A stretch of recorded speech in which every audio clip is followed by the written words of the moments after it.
श्री राम की जय हो, रामानंदाचार्य जी की जय हो। और देखो 2 फरवरी को रामानंदाचार्य श्री जगत गुरु रामानंदाचार्य जी की जयंती है।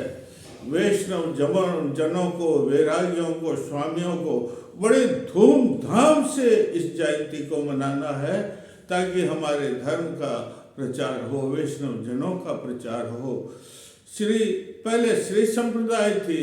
राम जी ने सीता जी को शिष्य बनाया, सीता जी ने हनुमान जी को, इस प्रकार 21 शिष्य बने। कितना? 21 शिष्यों ने इस राम भाव का प्रचार विश्व में किया था। और धरा धाम पर, भारतवर्ष की श्यामला धरा पर जिस प्रकार गंगा प्रभावित होती है, उसी प्रकार हमारी श्री संप्रदाय की धारा प्रभावित हुई, लेकिन धीरे धीरे विनष्ट होने लगी। इसका भव्य भवन जर्जर होने लगा। आतताइयों ने, आक्रमणकारियों ने हमारे मंदिर को नष्ट करना शुरू कर दिया, हमारे शास्त्रों को नष्ट करना शुरू कर दिया। धरा धेनु रोने लगी।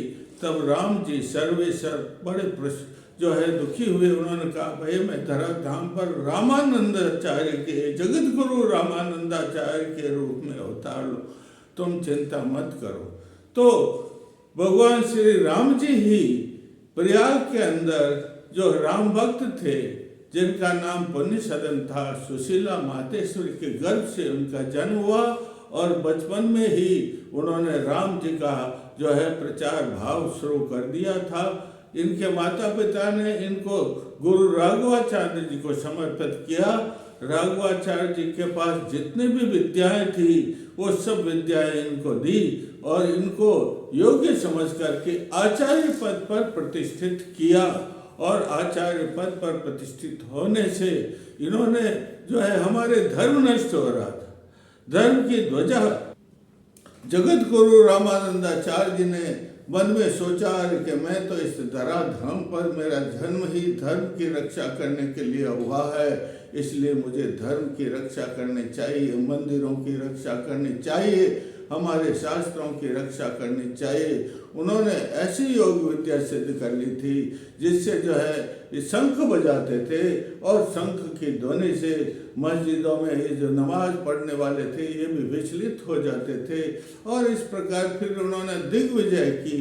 जगत गुरु रामानंदाचार्य जी विद्वानों के श्रेष्ठ जो है आचार्य थे उस समय में। तो उन्होंने पूरे भारतवर्ष का भ्रमण किया और भारतवर्ष के अंदर जो है जितने भी हमारे धर्म को नष्ट करने वाले थे उनसे शास्त्रार्थ किया और शास्त्रार्थ करके उनको हराया और उनका अपना शिष्य बनाया। और जहाँ जहाँ पर जाते थे वहाँ पर मंदिरों की स्थापना करते थे, मठ बनाते थे और सबसे बड़ा कार्य यज्ञ करते, 108 कुंडी यज्ञ करते थे। मेरे रामानंदाचार्य राम रूप में ही सब लोग उनको पूजने लग गए थे उस समय में। इस धराधाम पर सब जगह पूरे भारतवर्ष में उन्होंने विचरण किया और राम भाव का प्रचार किया। आचार्य जी के 12 शिष्य थे। इसमें प्रथम अनंतानंदाचार्य, दूसरा सुखानंदाचार्य जी, सुरसुरानंदाचार्य जी, नरहरिचार्य जी, योगी जी और पिप्पा, सेन, रवि और ये और 2 औरतें जिनका नाम था, एक सुरसरी और एक पद्मावती। ये 12 इनके प्रमुख शिष्य थे और 12 से फिर धीरे धीरे शिष्य प्रशिष्य यहाँ तक कि तुलसीदास जी 4थी पीढ़ी में हुए। उन्होंने भी रामायण की रचना की। रामानंदाचार्य जी जगत गुरु, उनके भी गुरु से गुरु थे। तो इस प्रकार जगत गुरु रामानंदाचार्य ने उस काल में जो है हमारे धर्म की रक्षा की, धर्म ध्वजा को पुनः फहराया और विश्व के अंदर जो हमारे धर्म का नाम गौरवान्वित किया, हमारे संप्रदाय को गौरवान्वित किया। अंत में जब दिग्विजय करके आ गए थे तो रामनवमी के 2 दिन पहले जगत गुरु रामानंदाचार्य जी ने अपने शिष्यों को इकट्ठा किया और कहा, भाई मैं तो अब अयोध्या जाऊंगा, वहां पर ही मेरे शरीर का जो है अंत होगा, इसलिए अब मुझे यहाँ से आप विदाई दी। तो विदाई दिया शिष्यों ने और 1532 विक्रम संवत 1532 के दिन रामनवमी के दिन अयोध्या में ही उनका जो है साकेत धाम पदार्पण हुआ।